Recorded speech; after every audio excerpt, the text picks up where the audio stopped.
da informação.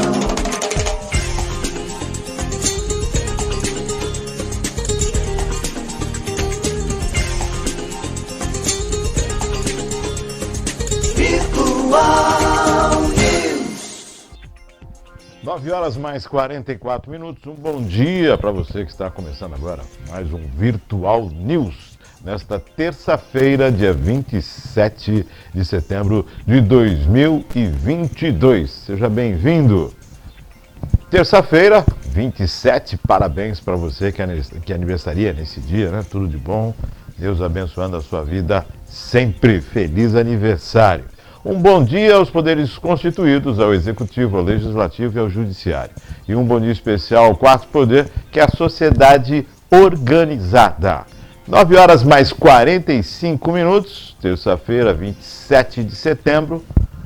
Hoje participando conosco, César Martins. Bom dia, César. Bom dia, Maria Clara. Maria Clara nos controles eletrônicos. Terça-feira, cessou um pouquinho a chuva, o sol está querendo aparecer, mas a programação da semana aí é chuva, né? Opa! Bom dia, Márcio. Bom dia, Maria Clara. Bom dia a todos que nos acompanham aí. Aproveitar esse tempinho aí que deu uma estiada agora, né, pela manhã, porque a previsão depois do almoço é começar a chover e até domingo direto, agora sem parar, né? Chuva direta. Chuva Se direta. bem que chuva no dia da eleição acalma os ânimos, né? Tá precisando dar uma lavada na alma. Da alma, isso, dá uma calmadinha nos ânimos, que aí como tá polarizado, tá tenso, tá exatamente, tenso. tá tenso, tá polarizado e tá radicalizado, né? Isso, eu tô recebendo sempre aí nas redes sociais, na rede não, no WhatsApp, né? No WhatsApp, pessoal mandando os vídeos aí de pessoal que pancadaria, quebra-pau, enfrentamento. Isso é a triste, festa né? da democracia não é isso, né? É isso aí. Não é isso, mas ânimos exaltados, tem que tomar muito cuidado com essa questão aí de nós e nós contra eles contra a gente, essa coisa, essa forma de encarar a política. Precisa lembrar que no final se trata de todos nós, né? No final, se ganha A, B ou C, vai governar para a população toda e não só para uma parte dela. Perfeito. Eu costumo dizer o seguinte: você está preparado para o seu candidato ser vitorioso? Maravilha. E você está preparado para o adversário ser vitorioso? É isso, Márcio. Você tem que se preparar para os dois lados. Exatamente. A disputa você tem aí, para um ganhar, o outro tem que perder. Então, às vezes a gente ganha, às vezes perde, assim como no futebol, assim como em diversos outros desafios. Então, esse é mais um desafio em que a gente precisa estar preparado para ganhar ou perder. Isso mesmo, então você tem que estar pronto ali para receber o resultado, né? E vai fazer o quê se o seu candidato não for vitorioso? É isso. Como é que você vai se portar? Qual é a forma de lidar com isso, né? De que forma a sua vida vai mudar, vai alterar a sua vida e vai alterar a vida dos outros? De que forma você vai receber isso, né? Exato. Porque está muito aguerrido. E a gente sabe que tem toda uma possibilidade de segundo turno. Muitos falam que primeiro turno resolve, outros já falam que só no segundo turno que resolve. Está totalmente polarizado isso. O estado de São Paulo, provavelmente, segundo turno, né? A maior parte dos capitais dos estados do país, a incidência é essa. E a campanha da presidência também seguindo nessa condição aí. E, olha, vou ser sincero, os outros candidatos que não estão na disputa direta, que estão disputando, mas estão aquém da possibilidade de ir para o segundo turno, estão tendo papel fundamental nisso, né? Ah, sim. Eles estão protagonizando a coisa. É isso aí. É porque quem está dando ali uma certa direção e outra. No final das contas, é quem vai resolver. Tanto os demais candidatos, tirando os dois que lideram, como principalmente as abstenções, né, Márcio? Sim. Então é o que vai ser decisivo para a eleição. Primeiro turno eu não acredito. Eu não acredito que a gente tenha resultado já tamanho, definido, né? um resultado tão consolidado para encerrar no primeiro turno, seja para um candidato ou para o outro. Agora a gente vai ter uma disputa boa aí e um jogo de xadrez para o segundo turno. Eu considero pesquisa igual o bom humor, né? Tem dia que você está de bom humor, tem dia que você não está de bom humor, então vai do dia. E assim, eu tenho observado alguns números que me chamam a atenção entre os indecisos, que vai de 10 a 23. Então, exato. É uma discrepância, grande, né? Então, e é aí onde eu te digo, Márcio. Eu acredito que a pesquisa ela é sempre muito importante para, pelo menos a experiência que eu tenho aí do tempo que eu participo de política, eu sempre analisei a pesquisa como um balizador de quem está na frente e assim, para você ir traçando a tua estratégia. Agora, os números atribuídos a A, B, C ou D, abstenção, é muito relativo. Isso a gente só define na urna realmente. Tem gente que, a gente tem essa experiência de gente que sai para votar sem saber em quem vota. Sim. E aí no meio da rua vê, é nesse candidato que eu vou votar. Vê um conhecido, alguém, Exatamente. e aí aquele voto, aquela boca de urna, né? Exato, então aí é que tá, a boca de urna a gente sabe a importância que tem. Então os números atribuídos a cada um, eu acho que não dá, não tem... Não dá, então, tá me chamando essa questão dos indecisos, né? E varia demais, né? Varia muito. A variação é muito grande, não tá ali dentro da margem de erro, né? Não, tá no erro, né? Exato. Já não é a margem, é o erro. Né? Daqui a pouco nós estamos falando em 10 para mais ou 10 para menos, então, né? Não dá. Não dá. E assim, com todo o respeito do mundo que eu tenho aí, cara, a profissional de todas as áreas, mas o IPEC, para quem se lembra aí, é o antigo Ibope, que ele errou tanto, que virou tanto meme, segundo a pesquisa Ibope, a 1 milhão, mas a polícia contou 100. 100, sabe? Então é um instituto que acabou errando tanto nas suas estatísticas que mudou de nome para tentar retomar a credibilidade. Então, lembrando que a pesquisa ela é uma interpretação dos dados. Sim. Você pode olhar, tem gente que olha para o copo, ele está meio vazio. Tem gente que olha para o copo, ele está meio cheio. Então, é uma interpretação. A mesma pesquisa pode ter várias interpretações. Sim. Né? Mas, a grosso modo, nada que vá ter uma disparidade muito grande. Não dá para ter. Não dá para ser verde e ser roxo ou amarelo, não. A definição... Você pode mudar o tom ali, mas não vai mudar muita coisa. Né? Então, é essa a questão das pesquisas. Mas, como estamos vivendo na democracia... Isso é salutar, né? É isso aí. Então, faz parte. Vamos conviver. Agora né? é reta final, né? É reta final. Vamos às principais notícias desta manhã de terça-feira. Terça-feira, 27 de setembro de 2022. PF indicia 3 policiais rodoviários por morte de Genivaldo de Jesus. Essa é aquela questão da Polícia Federal, que foi o gás lacrimogêneo e o rapaz morreu devido a toda essa situação. Preços do petróleo caem $2 e tem mínimas de 9 meses como moeda mais forte. Delegados da Polícia Federal pedem à PGR que investigue Moraes por abuso de autoridade. E MP, que é aquela medida provisória, pode perder validade. Prazo no Senado vai até hoje, dia 27. Lembra que nós falamos da energia? Sim. Mas tem 2 MPs, uma que trata a respeito da transferência de servidores, né? E a outra que trata sobre aquela questão da energia elétrica, aquele percentual dos estados, 2%, 3%. Está vencendo hoje. Vai perder a validade. Então, qual é o remédio jurídico agora? Não se sabe, né? Em pleno período eleitoral, de repente eles estão apostando aí, depois do dia 2 de outubro, que já definiu o Senado, né? Essa votação possa acontecer. Vamos aguardar, e não sei qual é a estratégia, né? Em relação ao dólar, aquilo que a gente vem colocando aqui, o petróleo vem caindo. O dólar, assim, aí é que tá, a gente vem caindo, se vê, é interessante porque vem numa queda aí constante, porém com uma alta absurda no valor do dólar. Então, no final das contas, acaba não compensando, acaba não sendo tão importante, tão relevante. Quando chega, apesar disso, a gente tem tido inclusive a redução na bomba. Porém, a redução seria muito mais expressiva se o dólar não tivesse tão alto. O dólar, eu acho que agora realmente ele vai explodir até pelo menos as eleições passarem. Eu acho que a tendência é realmente num dólar em alta e depois, a hora que estabilizar, olha, fulano, ciclano. Você considera o dólar como invasão de divisas? Recursos saindo? Pessoal tirando o dinheiro, capitais especulativos fugindo. Então, na verdade... pode atribuir essa alta do dólar? Na verdade tem insegurança? Então, na verdade tem todo um contexto de insegurança aí, até por conta da crise global, não é uma crise nacional, é uma crise global. Europa está em crise, Estados Unidos está em crise, a guerra continua fazendo... Saiu o relatório, o dossiê da OCDE, falando exatamente sobre isso, né? Que a guerra vem trazendo aí prejuízo, assim, houve já uma redução na previsão de aceleração do mundo, do planeta. Não estamos falando do país A, B ou C, Europa, não. É do planeta. O mundo como um todo vai deixar de crescer.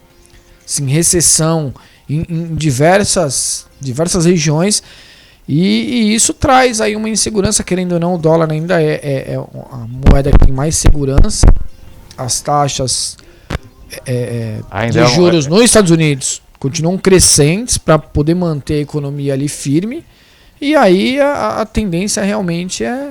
Porque, na verdade, é aquele balanço, né? A procura, a oferta e a procura. Estão procurando mais do que tem ofertado e o dólar sobe, igual o petróleo. É isso. A gente estava pensando ontem, tentando lembrar, em relação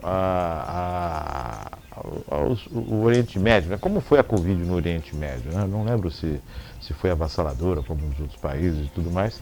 E como todo país, fica uma conta, né? Sim. E o produto do Oriente Médio, o que é? É o petróleo. Sim. É o ouro negro, né? Então é lógico. Tem toda uma situação aí, os países estão enfrentando dificuldades, né? Então faz parte. É isso aí. Produtos, aqui não é a soja aumenta. Se bem que quando o Brasil produz, parece que a soja... Lembrando de um detalhe importante, né, Márcio? A guerra está trazendo um prejuízo não só na questão do petróleo, de disponibilidade de combustível em petróleo, como também do gás. Sim. E aí, querendo ou não, se você tem uma redução na disponibilidade de gás, você tem que suprir com alguma outra fonte de energia, e aí vem o petróleo, que é exatamente a contramão do que a gente espera, né? A gente quer trabalhar com energia mais sustentável, e aí precisa retomar a utilização de petróleo. A Alemanha fechou um acordo com a Emirados Árabes sobre essa questão do fornecimento do gás e do diesel, né? Já estava de olho no inverno, Exato. na redução do fornecimento de gás por parte da Rússia. Quer dizer, toda essa guerra da Ucrânia está afetando, sim, o continente europeu de forma muito séria, né? E tinha uma previsão de uma redução drástica agora, foi parcial, né? Tive uma redução em julho e uma redução maior agora em outubro, a partir de outubro. E por isso que a Alemanha começou a se mexer até para poder ajustar isso, para não perder, reduzia quase 80%, praticamente 20%. Exato, a tua oferta toda de gás acaba. Toda no gás vai gerar um problema muito grave. É isso aí. 9 horas mais 57 minutos, os três policiais investigados naquela questão que envolve a morte, né? Isso é lamentável, né? Isso é desumano, porque você ainda fala era um bandido, era o que também não está certo, mas uma abordagem rodoviária, isso foi totalmente desumano, né? Na frente de todo mundo, o sobrinho vendo, sabe? No foi extremo, exato. Né? Ali foi exatamente, não tem excesso no extremo, não tem nem o que comentar. Isso é realmente lamentável. A gente já comentou a respeito dela. Vamos a notícias desta manhã. Furacão na Flórida. Moradores do estado norte-americano da Flórida correram para colocar sacos de areia em volta de suas casas e estocar suprimentos de emergência nesta segunda-feira, ontem, esvaziando as prateleiras das lojas enquanto o furacão Ian girava em direção ao estado, trazendo ventos fortes, chuvas torrenciais e uma grande tempestade. O caminho de Ian em direção à Flórida forçou a agência espacial norte-americana NASA a retirar seu foguete lunar gigante, o Artemis 1, de sua plataforma de lançamento em Cabo Canaveral, depois de adiar a tão esperada missão pela terceira vez. Ian era um furacão de categoria 2 na noite de segunda-feira, com os ventos de mais de 160 km por hora e deve se intensificar antes de atingir Cuba. Os meteorologistas disseram que assim que Ian deixar a ilha, a tempestade pode atingir o norte de Tampa Bay na sexta-feira ou virá para o noroeste, em direção à região ocidental da Flórida, conhecida como Panhandle, ou Cabo da Panela. Tá aí então, Flórida, nós tivemos o furacão Maria, né? Naquela questão que envolveu o Panamá. Sim. Né? E aí depois novamente outro furacão, o Fiona, e agora esse Ian.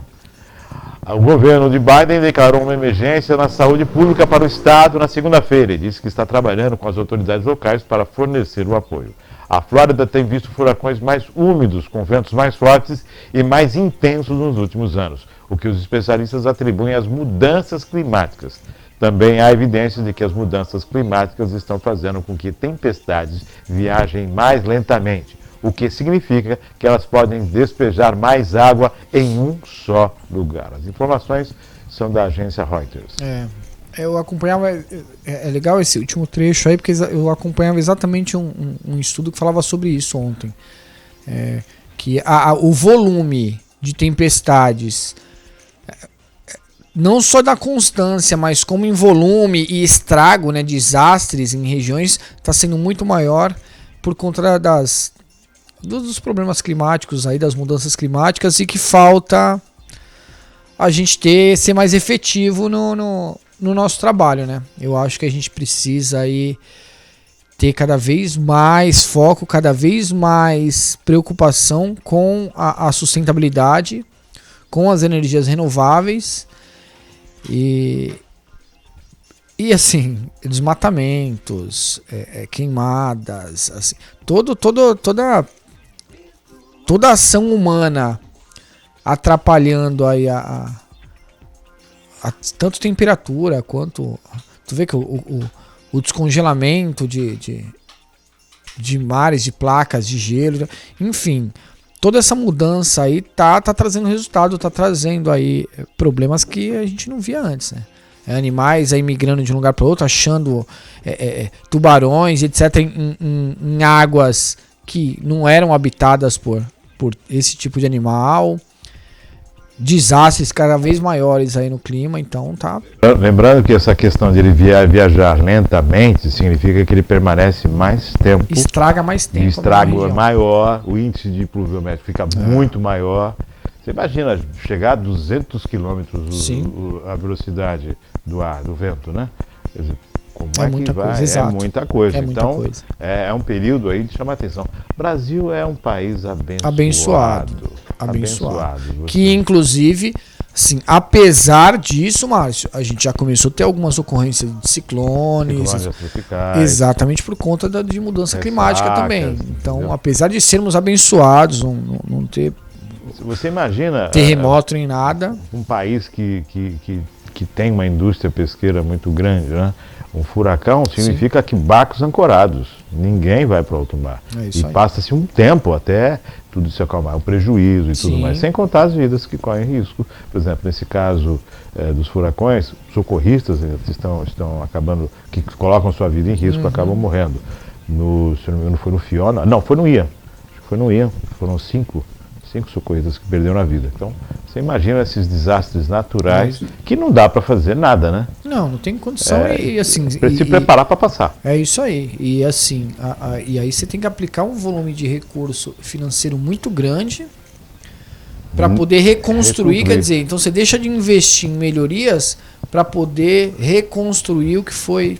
É difícil, Márcio. É uma situação que é bem... Eu faço essa questão de reconstrução, a seriedade, eu faço meio paralelo naquela época que teve o problema no Japão, né? Sim. E tivemos também no Rio de Janeiro, e que 2 anos depois o Japão já estava praticamente reconstruído e o prefeito da cidade que recebeu o recurso preso por ter desviado. Quer dizer, é uma situação totalmente... são dois extremos. Vamos à próxima matéria. Edward Snowden, cidadão russo. Olha a cutucada aí, né? Então. O presidente da Rússia, Vladimir Putin, concedeu nesta segunda-feira a cidadania russa ao ex-funcionário da inteligência dos Estados Unidos, Edward Snowden, 9 anos depois que ele expôs a escalada das operações de vigilância secreta da Agência de Segurança Nacional, NSA, nos Estados Unidos. Snowden, de 39 anos, fugiu dos Estados Unidos e recebeu asilo na Rússia depois de vazar os arquivos secretos em 2013, que revelavam vastas operações de vigilância doméstica e internacional realizadas pela NSA, onde trabalhava. Há anos, as autoridades norte-americanas exigem que ele retorne aos Estados Unidos para enfrentar um julgamento criminal por acusações de espionagem. Em 2020, a Rússia concedeu a Snowden direitos de residência permanente, abrindo caminho para que ele obtivesse a cidadania russa. Naquele ano, um tribunal de apelações dos Estados Unidos considerou que o programa que Snowden havia exposto era ilegal e que os líderes da inteligência norte-americana que o defenderam publicamente não estavam dizendo a verdade. Putin, um ex-chefe e da espionagem russa, disse que em 2017 que Snowden, que se mantém discreto enquanto mora na Rússia, estava errado ao vazar segredos dos Estados Unidos, mas não era um traidor. Bom, tá aí o reflexo, aquela Guerra Fria, né? É isso aí. Agora vai começar. Vão ser ataques de um lado e de outro, assim como os Estados Unidos faz pressão para que a Rússia cesse a guerra, a Rússia vai fazer. A Rússia vai usar das suas ferramentas, dos seus artifícios para poder pressionar também os Estados Unidos. E aliados, né? Não só os Estados Unidos, mas todos que estão fazendo aí exatamente, as sanções contra a Rússia. Ou você está comigo ou você está com ele. Aí. Começa aquela tem que ter muito diplomacia e jogo de cintura para passar por esse momento. Lembrando que essa questão que envolve o Snowden, né, que já vem se arrastando, ele foi para um lado, foi para o outro e foi para a Rússia, ele está na Rússia agora e estão usando isso como um alfinete, né? Sim. Tinha aqueles memes que o Biden estava excluindo o Putin do WhatsApp, mais ou menos isso agora, né? É mais ou menos isso agora. Assim, enquanto aquele comentário ali, eu discordo, assim, a partir do momento que você pode estar descontente com o que você faz, mas se você tem um trabalho de inteligência, um trabalho em que se faz levantamentos secretos, você acha que não serve mais, você abre mão e vai tocar a sua vida. Agora, você abrir mão do trabalho e divulgar ao mundo o que você trabalhava de forma secreta, já perde totalmente a credibilidade na questão ética. Eu sempre digo que, vamos fazer um paralelo, o policial militar, ele é policial, ou policial, né? Ele é policial 24 horas. Sim. Ele deixou a farda, mas ele continua sendo policial. Ele saiu do serviço, ele continua sendo policial. Perfeito. Mesma coisa é o espião, quem trabalha com os dados de inteligência. É isso aí. Ele trabalha com aquilo, independente de ter saído dali, ele permanece sendo... É isso aí. Ele é um alvo, então não tem como. Ele é um arquivo vivo. Exato. Essa é a situação, né? Vamos à próxima matéria.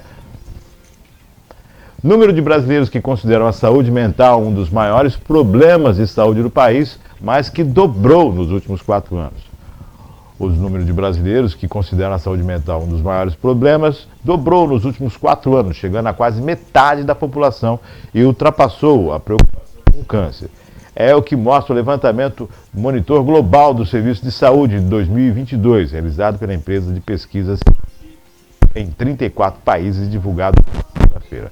Em primeiro lugar, o Covid, que segue sendo a principal questão apontada pelos entrevistados, embora em proporção significativamente menor que nos últimos 2 anos. A pesquisa conduzida entre os dias 22 de julho e 5 de agosto deste ano ouviu 23,5 mil pessoas ao redor do mundo.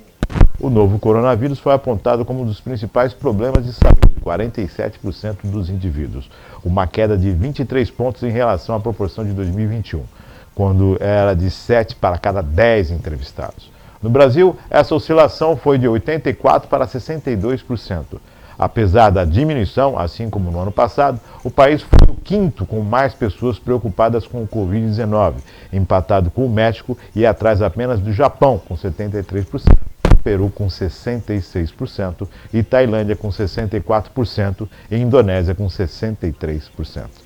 Já a grande mudança revelada pela pesquisa em 2022 foi que, pela primeira vez, a saúde mental ultrapassou o câncer como um dos principais problemas de saúde apontados pela população global. A proporção de pessoas que citou as questões psíquicas, que já vinha em crescimento nos últimos anos, passou de 31% em 2022 para 36% neste ano. Em relação ao câncer, esse índice, que era de 34% no ano passado, manteve-se estável para o 3º lugar no ranking.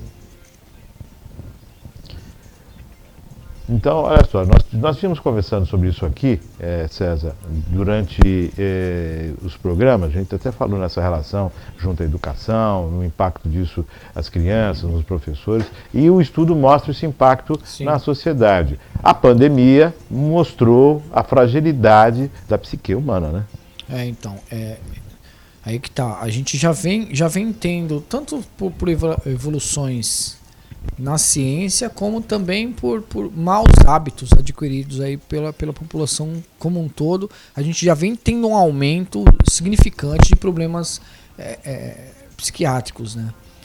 seja ele de forma por alimentação ou por práticas, realmente por estresse, por excesso de estresse, né, no caso, depressão, ansiedade. Então já tem um volume absurdo aí que a ciência vem trabalhando, está relacionado ao quê? De fato. Então a gente já tem um aumento crescente nesse sentido, aumento significante nesse sentido, um aumento significante nesse sentido. A pandemia agravou ainda mais a situação, porque aí trouxe muito desemprego, trouxe uma situação de enclausuramento em muitos casos, e agora a retomada de perdendo, a gente tem que fazer um trabalho para perder o medo, perder a ansiedade de retomar todo o prejuízo que a gente teve em 2 anos. Então é preocupante, né? Você vê que 1/3 da população se preocupa demais ainda com o Covid, com a saúde mental, e outro terço é com o câncer. Então são 2 doenças aí que realmente devastam a população. E a gente tem notado que, de fato, né, isso é muito crescente. O Covid, ele, além da questão da doença, ele traz aquele impacto de isolamento. É isso. O isolamento, dessa questão que muitos viveram em isolamento, relações acabaram, né? Acabaram se separando devido ao convívio intenso, outras que ficaram sozinhas, problemas gravíssimos, o medo de conseguir. Tem pessoas que não conseguem se desvencilhar da máscara, não por uma questão apenas de saúde, mas do medo que se implantou. Então o Covid traz todo esse medo, né? O medo da doença em si, da hospitalização, e o medo do afastamento social. Sim. Foi tudo muito intenso, né, Márcio? Assim, os sintomas eram muito intensos, o isolamento foi muito intenso. O medo cresceu. O medo foi muito intenso, foi tudo muito intenso.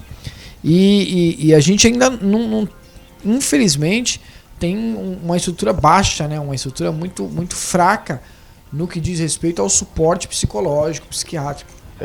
O atendimento à saúde ficou deficitário, né? Mas imagina o atendimento psicológico e a demanda agora, né? É isso. A demanda agora, então, acredito que a saúde pública precisa observar, eu acredito que já vem observando, né? Só precisa agir com uma questão mais já vi essa decisão, né, aí recente de banir a limitação de consultas de plano de saúde a tratamentos psicológicos, terapeutas ocupacionais. Tem que se, então, tem que se aumentar, né? Precisa ser, cara, assim, acabou o plano, eram, se não me engano, 10 sessões a limitação, depois da 10ª sessão, o plano de saúde entende que tá tudo okay. Houve a cura.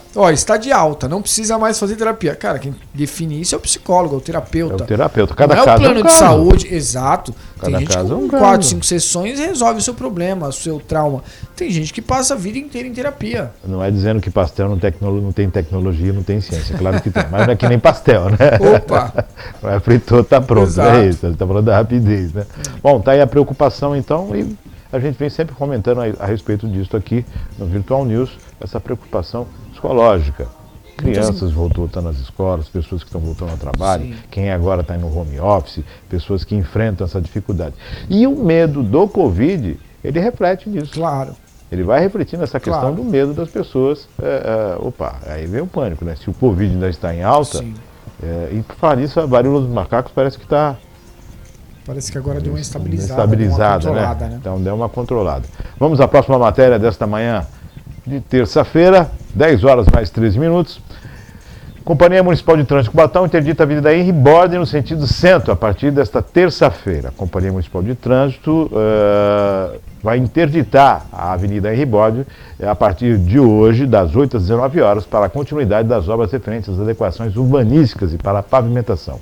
Os serviços têm previsão de durar 30 dias. A interdição ocorre no final da via, próximo à área da Petrobras, a rodovia Cônigo Domênico Rangoni. Então está aí interditada aquele trecho ali que a gente sempre observou, que agora parou de se ter essa situação, né? Caminhões carregados parando na via ali e permaneciam parados, passavam a noite ali, né? Os motoristas encostavam as carretas ali e só se retiravam no dia seguinte para entrar junto à área de carregamento e descarregamento. Quer dizer, tudo isso vem acontecendo ali e essa ação agora não mais acontece e a via está sendo recuperada. Inclusive a gente tem aquela entrada, que era a entrada da cidade, que tem vários monumentos ali, né?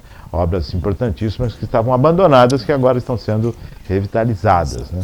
Agora falta essa pavimentação. Ali, como você bem colocou ali é uma área bem complicada há muito tempo, né? Que Sim. além do tráfego ali ser Intenso, caótico por conta dessa movimentação de caminhões, e hoje, graças a Deus, já não tem mais tanto caminhão parado ali, estacionado, aguardando carga ou descarga, como, de fato, o estrago na via, né? A movimentação de veículo pesado ali é muito intensa. Então, volta e meia, passar ali é um desafio. Fico alerta aí para quem precisar, quem tiver algum compromisso, especialmente em Santos, porque o trânsito em Santos, a Anchieta, está numa forma ali exatamente, está em obra ali por conta do viaduto e tal. Então o trânsito está caótico, tanto a ida quanto a saída de Santos, tanto chegar como sair de Santos está difícil. A Via Anchieta está muito, em especial horário de pico, por volta das 7, 8 da manhã e após as 16 horas. E aí você pegando também a obra ali na Henry Borden com a interdição, você tem que planejar com bastante antecedência, porque senão vai se atrasar. Lembrou bem que a Anchieta ali nos dois sentidos tem as obras na ponte do Rio Casqueiro. É isso aí. Né? E essas obras estão sendo feitas aí, então tem um impacto muito grande, a lentidão. Já existe um impacto naquele entroncamento, quando sai de Cidade Lemoa e se pega a Anchieta, né? Já tem um impacto ali, acaba uma lentidão. Exatamente, pelo volume de caminhões ali. Que acessam ali. Então já começa lento, para quem vem de Santos já começa lento dali. O trânsito para quem vai de Cubatão sentido Santos, hoje estava parado ali por volta das 8 da manhã, na Vila São José. Então, para você ter uma ideia do tamanho que é o impacto dessas obras que são necessárias, mas não tem como fazer o omelete sem quebrar os ovos. Está melhorando muito, em especial o acesso ao Lemoa ali, melhorou a fluidez ali de uma forma absurda, que era sempre tudo muito parado. Só que agora até passar a obra aí é um sacrifício que a gente vai ter que fazer. 10 horas mais 16 minutos, nós vamos falar agora sobre o projeto de lei que foi votado na semana passada na sessão extraordinária, na sexta-feira, que teve esse projeto de lei, estava junto com o aporte, sobre com a questão dos valores enviados para o pagamento dos aposentados, também os valores enviados para a CMT, e tinha esse projeto de lei que estava na 24ª sessão, que é extraordinária, né, que foi na última sexta-feira, e esse projeto de lei falava sobre o envio de verba para as escolas, para associações de pais e mestres da escola, certo? Há uma preocupação muito grande, eu entendo duas situações. É positivo a ação, esse dinheiro acho que já vem uma verba federal, já existe um programa do Ministério da Educação, que o FNDE ele manda direto, chama PDDE, Programa Dinheiro Direto na Escola. Então já há um recurso, já há um programa que o próprio governo federal transfere recurso diretamente para a escola. Só tem e agora o município também vai fazer um aporte aí de um... São valores distintos. O governo federal manda e o município também complementa? Exato. Então, só pegar o teor aqui, para o pessoal, fica o Poder Executivo Municipal autorizado a realizar transferência financeira anual de R$ 114 por aluno matriculado às associações de pais e mestres APM das escolas da Rede Municipal de Ensino, mediante a Secretaria Municipal de Educação, em até 2 parcelas semestrais. Então o valor é R$ 114 por aluno. E dividido em 2 parcelas. Podendo ser pago até em 2, né? Em 2 parcelas, né? Fica a redação, a transferência dos recursos será efetuada pela Prefeitura Municipal à Associação de Pais e Mestres de cada unidade de ensino, desde que regularmente constituída com inscrição de cadastro nacional de pessoa jurídica. Eu tinha pensado que são 2 parcelas de 114, não, é uma parcela de 114 mil. Então nós estamos falando algo em torno de 1 milhão e 700, 1 milhão e 800 mil enviado pelas escolas no ano. Por aí, porque a gente hoje deve estar com uma rede de 15 mil alunos, 114 vai dar isso. Mais ou menos isso. Agora, vale ressaltar ali aquele trecho que é muito importante, o último artigo ali que você leu. O dinheiro para chegar na escola, ele não vai chegar em espécie, ele não vai chegar em cheque, ele não pode. Isso seja o recurso que vem do governo federal, como esse recurso que vai sair do governo municipal. Primeiro eu quero parabenizar a equipe da SEDUC, em especial o Márcio, que hoje já não é mais chefe de divisão, desde a época em que eu estava na SEDUC, já vinha encabeçando esse projeto, esse trabalho, junto aí com outras pessoas como... Assim, não quero ser injusto, mas eu vou falar de quem acompanhou mais diretamente. Claro que teve toda a equipe envolvida, mas a Janete, a própria Denise Quintas como diretora na educação, o grupo de supervisores. Então a gente teve, quando eu digo a gente, essa equipe, né, o grupo teve um trabalho aí fundamental em algo que é muito importante. Assim, isso já vinha sendo desenvolvido há muito tempo. Sim, exato. Então, pô, quer dizer, eu saí da SEDUC em 2020. 2, 3 anos atrás, uns 2 de 2019, mais ou menos, 2020. Isso já vinha sendo trabalhado, só que em paralelo vinha sendo trabalhado também a questão da regularização das APMs. Porque o que acontece? Para a escola receber, o que é fundamental a escola ter esse recurso, porque ela consegue ter independência aí na compra de insumos e obra de manutenção, de pequenos reparos. Você tocou num ponto muito importante, César, não quero interromper, mas já te interrompendo. Esse valor de R$114 por aluno, que dá um total de, nós fizemos aqui a grosso modo, em torno de 1.600.000, 1.800.000 reais para as escolas, mais a verba que vem do governo federal. Perfeito. Isso não quer dizer que o problema nas escolas de manutenção... Não, até porque é vedado. Isso não quer dizer que está solucionado. Exato. Muito pelo contrário, esse valor ele está se destinando à compra de insumos, aquela folha de papel sulfite que faltou, aquela situação daquela festinha que precisa de uma outra situação, aquela peça de teatro que quer colocar, mas tem um custo que precisa ser feito.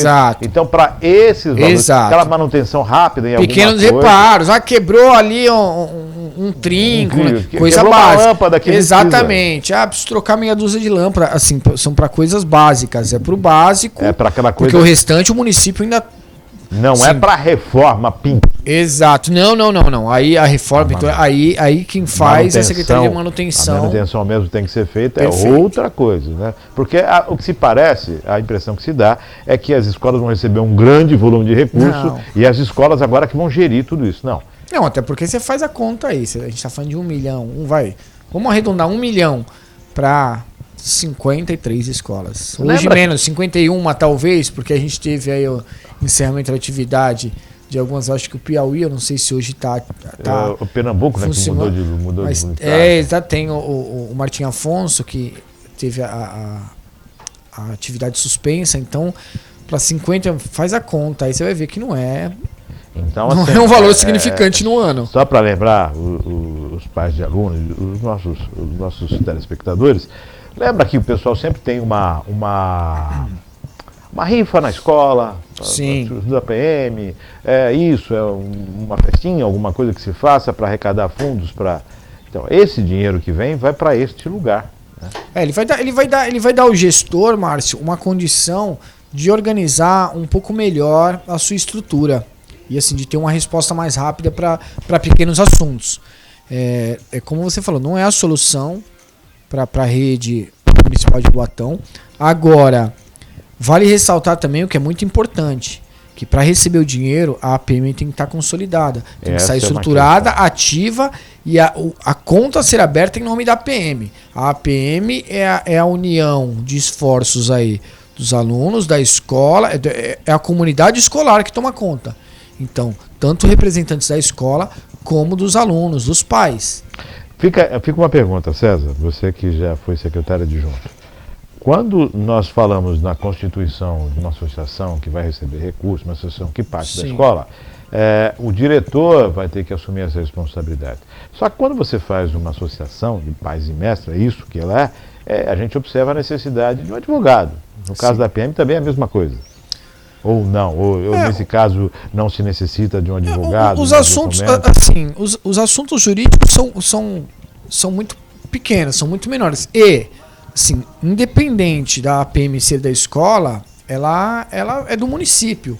Ela precisa ser constituída para tomar decisões como pessoa jurídica. Porque, caso contrário, quem tem que tomar decisão por pessoa jurídica é a prefeitura. As escolas, elas não têm um CNPJ próprio. O CNPJ da escola é o mesmo CNPJ da prefeitura. Então ela precisa, para ter ali o recurso entrando direto para a escola e para tomar decisões como empresa, ela precisa criar uma empresa. Então ela cria a empresa por meio da APM. Associações de pais e mestres. Exato. Que são pais e professores. É isso aí. E aí a APM, ela pode sim atuar de forma parceira, de forma colaborativa com o jurídico. Não só com a SEDUC, que continua sendo a base estrutural para as escolas, como com a Secretaria de Assuntos Jurídicos, com a equipe de procuradoria do município. Sim, continuam sendo escolas do município, então elas podem ter toda essa assessoria, inclusive a assessoria contábil, porque a gente tem poucas escolas hoje que tem a APM, e menos ainda com a APM ativa. Muitas estão com problema, estão com pendências, falta prestação de contas, falta inúmeras situações contábeis, porque aí você tem que ter todo um balanço, encerramento contábil, enfim. Você tem a sociedade de um lado e o órgão público através dos professores do outro, através a junção dos dois para a constituição da APM. Então tem as responsabilidades civis, né, nessa questão. Sim. E toda a questão jurídica que envolve financeiro, prestação de contas, para onde foi o dinheiro, como foi aplicado, justificativa, está lá. Você tem que apresentar os recibos, as notas, para onde foi, não sei se cabe orçamento, não sei como é que vai funcionar na agilidade da PM. É uma ferramenta positivíssima. É um custo.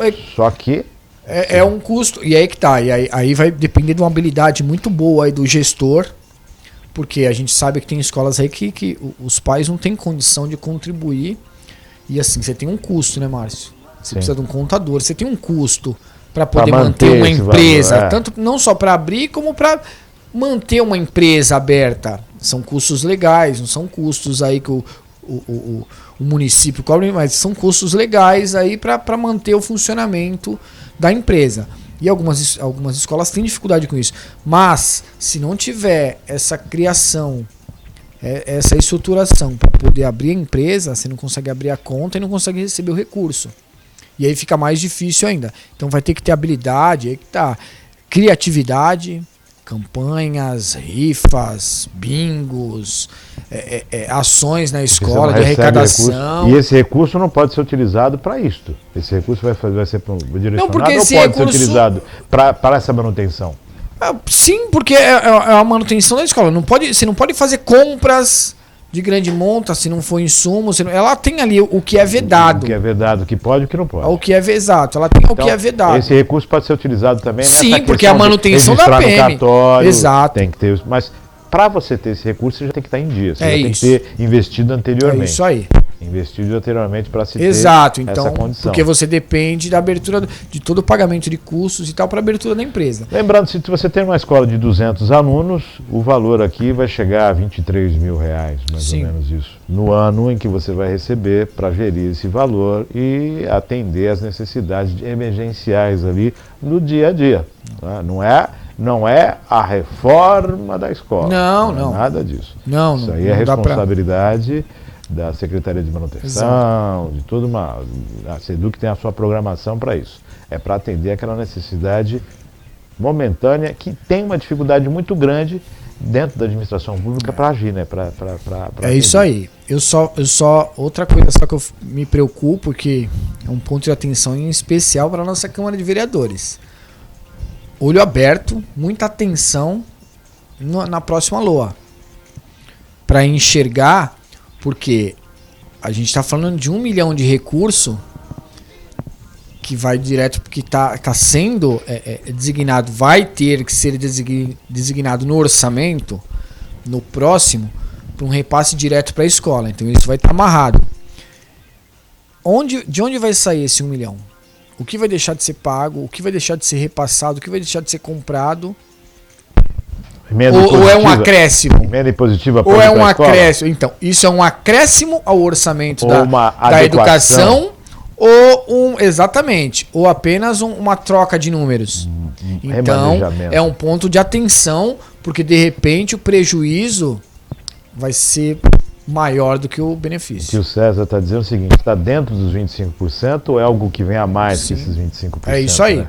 Então, assim, Está acrescentando dinheiro ao colocando mais orçamento dinheiro lá. ou só está trocando de um lugar para o outro? Então tem que ter atenção, porque a mesma coisa aconteceu na taxa de lixo e a mesma coisa aconteceu na aprovação do orçamento de 2022 com corte no pagamento, no repasse para a Caixa de Previdência, no pagamento dos aposentados. Essas situações aconteceram na votação do ano passado, do orçamento. Então chama atenção, né? Márcio, você foi cirúrgico agora, inclusive é o exemplo que eu ia utilizar. É muito importante essa análise e essa precaução para não acontecer o que aconteceu com a Caixa de Previdência, que já era esperado, isso já foi apresentado no ano passado. O orçamento geralmente chega fim de outubro, começo de novembro na Câmara, é votado 5 meses antes de iniciar o exercício anual e assim, ninguém deu tanta atenção. Aí agora que estourou a bomba, foi feito um projeto e aprovado para 1 mês.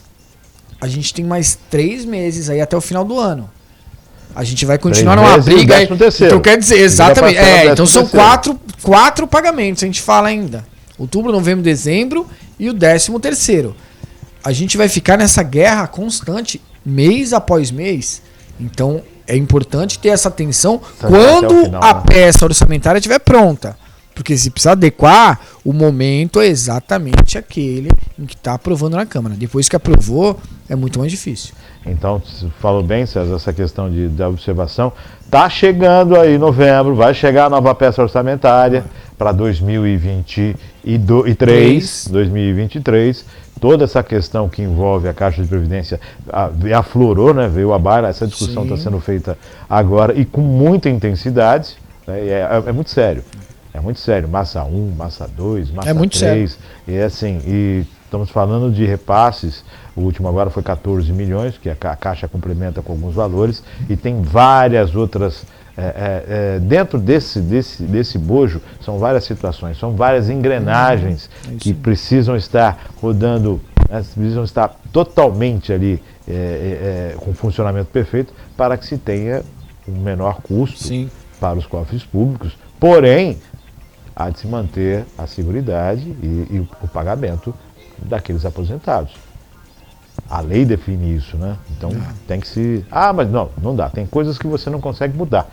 Tem coisas que elas permanecem e você vai ter que seguir. Altos salários, coisas exorbitantes, mas fazer o quê? Direito adquirido, você vai fazer o quê? A lei define que pode ser, então você vai ficar perdendo tempo discutindo isso, não tem mais o que discutir. É isso aí. É seguir, tem cumprir. Que ser prático, objetivo. Seguir, cumprir e não se enganar, né? Segue e toca o barco. Foi acalorada a sessão, já houve pedidos de grita sobre afastamento do prefeito, sobre irresponsabilidade, teve para todos os gostos, né? As defesas, eu não percebiam defesas tão contundentes assim, afinal de contas, essa situação orçamentária é difícil defender, né? É difícil defender. É difícil defender, mas a oposição, como diria no jargão popular, deitou e rolou, né?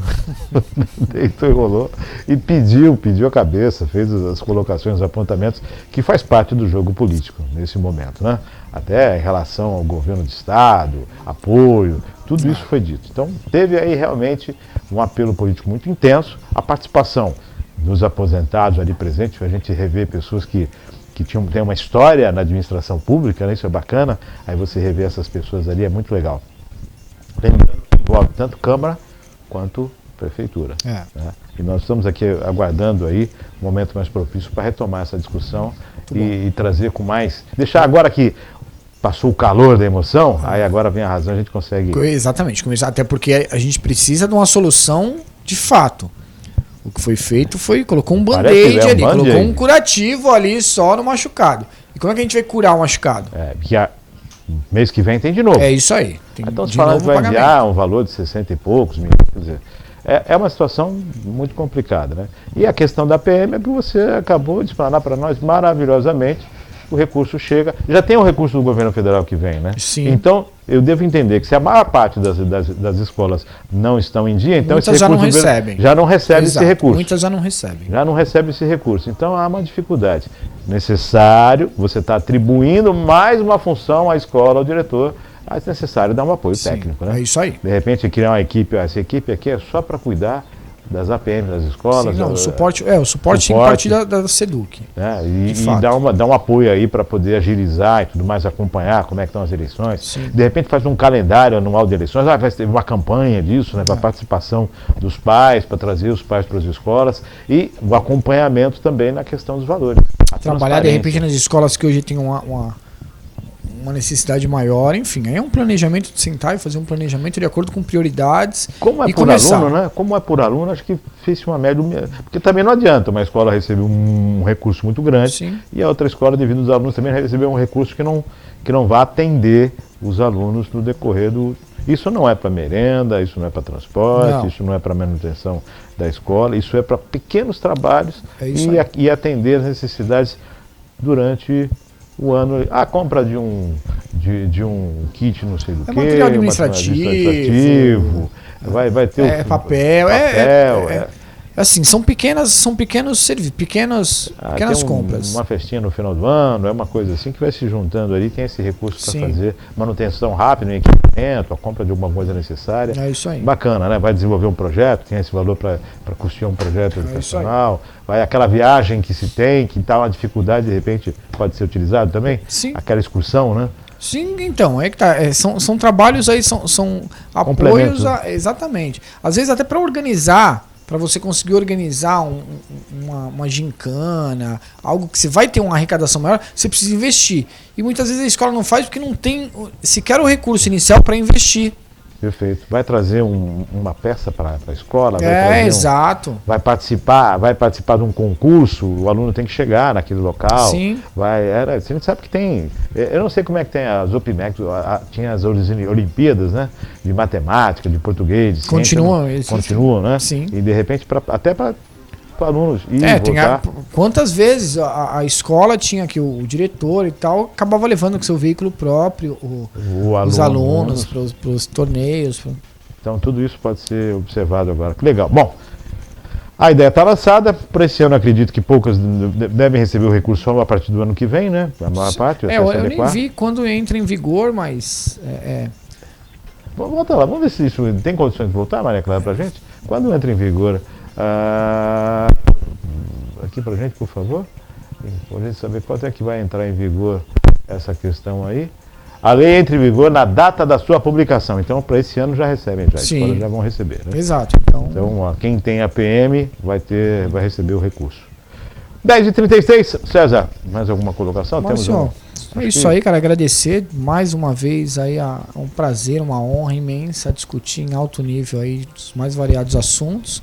Agradecer quem nos acompanhou. Torcer aí, pedir que a gente tenha um pouco mais de razoabilidade quando for tratar semana do exato, semana quando for derradeira tratar aí da Contagem política, regressiva, né? vai decidir nossos próximos 4 anos. Então não adianta trabalhar com radicalismo ou com lado. Você tem que trabalhar com razão e com o que você acredita e respeitar principalmente aí a opinião dos outros. Então, lembrando que 2 de outubro está chegando, sábado, contagem regressiva, já terça-feira, É isso aí. amanhã é 4, quer dizer, daqui a pouco já chega e você precisa estar em condição de votar com consciência naquilo que você acredita, ou não vai votar, ou vai votar. Sim. Você pode, agora com a justificativa, acho que pela internet, pelo aplicativo, se não me engano, agora as pessoas, antigamente a multa era alta, né? Então as pessoas votavam para não pagar a multa. Agora, como tem essa possibilidade, a multa ficou mais branda, então as pessoas têm essa condição de não votar. E é o que você falou, né, César? E é o que pode decidir uma eleição, né? Porque se trabalhar só com votos válidos, então é importante a gente participar, é um direito que a gente tem, então não dá para abrir mão. Tem que ir lá, votar, é das 8 da manhã às 17 horas, cara. Geralmente, com a urna eletrônica não tem fila, não tem nada, então a gente tem que participar, é um dever nosso, né? Além de um direito, é um dever do cidadão escolher aí quem... Eu sou bem sincero, se eu não votar, eu não tenho direito a reclamar depois. Na prática é... Foi a escolha, você pode... Sim. Você escolheu. E aí você aceita o que... Tudo bem que a gente não tem que aceitar o errado, mas se você não participa da escolha... Márcio, tem um ditado que diz que quando você não sabe para onde você quer ir, você precisa aceitar qualquer destino. Quem está perdido, qualquer caminho serve. É, bem por aí. Perfeito. Agradecendo ao César. E qual é o teu caminho, hein? Que caminho você vai seguir? Agradecendo ao César, agradecendo a Maria Clara, agradecendo a sua audiência. Daqui a pouquinho está nas redes sociais, no site também, no canal do YouTube. Fique com Deus e até amanhã com mais um Virtual News a partir... Hoje tem sessão na Câmara, né? Hoje tem sessão na Câmara. Acho que tem um projeto só na ordem do dia, né? Esse período eleitoral tá um esvaziamento total, né? Vamos aguardar aí depois de 2 de outubro a coisa se normaliza. Fique com Deus e até amanhã com mais um Virtual News, se Deus quiser.